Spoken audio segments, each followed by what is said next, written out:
गजब जीवन जी।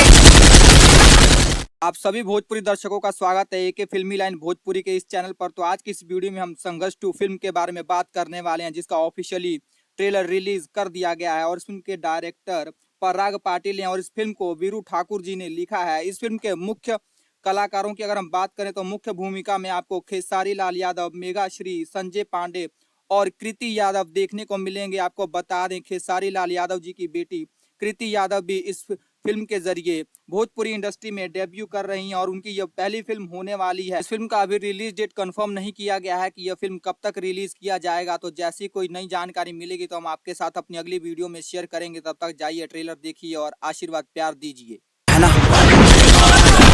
तब तक तू क्या, इस दुनिया का कोई भी मुझे। आपको अगर ये जानकारी अच्छी लगी हो तो हमारे चैनल को सब्सक्राइब करें, लाइक कमेंट करें, अपना आशीर्वाद प्यार दें और इस चैनल को भोजपुरी दर्शकों तक पहुंचाएं ताकि उनको भी ऐसी जानकारी प्राप्त हो सके। Yeah.